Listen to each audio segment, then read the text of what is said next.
എല്ലാവർക്കും എൻ്റെ നമസ്കാരം. വൈശാഖ മാസം വരികയാണ്. മഹാവിഷ്ണുവിന് ഏറ്റവും വിശേഷപ്പെട്ട മാസമാണ് വൈശാഖ മാസം.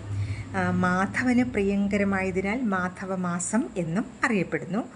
ഈ മാസം ഭഗവാൻ ലക്ഷ്മി ദേവിയോടൊപ്പം ഭൂമിയിൽ സന്നിഹിതനായിരിക്കും എന്നാണ് വിശ്വാസം.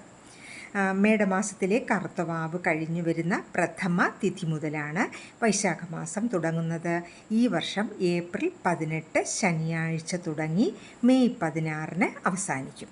വൈശാഖ മാഹാത്മ്യത്തെപ്പറ്റി സ്കന്ദപുരാണത്തിലും പത്മപുരാണത്തിലും ഒക്കെ വിശദമായി പ്രതിപാദിക്കുന്നുണ്ട്. വിഷ്ണു ഭജനത്തിന് വളരെ ശ്രേഷ്ഠമാണ് ഈ വൈശാഖ മാസം. പ്രഭാത സ്നാനം പ്രാധാന്യമുള്ളതാണ്. എല്ലാ പുണ്യനദികളുടെയും സാന്നിധ്യം ഉണ്ടാകുന്ന മാസമാണിത്. പിതൃക്കളുടെ അനുഗ്രഹം കൂടി ഈ മാസം കൂടുതൽ ലഭിക്കും. എല്ലാ സത്കർമ്മങ്ങൾക്കും 10 മടങ്ങ് ഫലമാണ് ലഭിക്കുക. അതിനാൽ ദാനധർമ്മങ്ങൾക്ക് പ്രധാനപ്പെട്ട കാലമാണ് വൈശാഖ മാസം. ഭഗവാന്റെ നരസിംഹാവതാരം, പരശുരാമാവതാരം, ബലരാമാവതാരം ഒക്കെ നടന്നത് ഈ വൈശാഖ മാസത്തിലാണ്. അതിനാൽ സാധിക്കുന്നവർ ഒക്കെ ബ്രഹ്മമുഹൂർത്തത്തിൽ ഉണർന്ന് കുളിച്ച് ശുദ്ധമായി വിഷ്ണു ഭജനം നടത്തുക. വിഷ്ണു സഹസ്രനാമം, അഷ്ടാക്ഷരി മന്ത്രം, അതായത് ഓം നമോ നാരായണായ, ദ്വാദശാക്ഷരി മന്ത്രം, ഓം നമോ ഭഗവതേ വാസുദേവായ ഒക്കെ ജപിക്കുക. ഭാഗവത പാരായണം അഭീഷ്ടസിദ്ധിക്ക് വളരെ നല്ലതാണ്.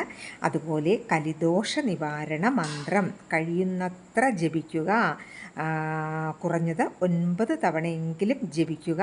ഹരേ രാമ രാമ രാമ ഹരേ ഹരേ, ഹരേ കൃഷ്ണ കൃഷ്ണ കൃഷ്ണ ഹരേ ഹരേ.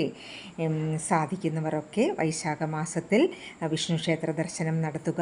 ഗുരുവായൂർ ക്ഷേത്രത്തിലൊക്കെ ദർശനം നടത്തുന്നത് വളരെ പുണ്യമാണ്. എല്ലാവർക്കും ഭഗവാന്റെ അനുഗ്രഹം ഉണ്ടാകട്ടെ എന്ന് പ്രാർത്ഥിക്കുന്നു. ഹരിയം.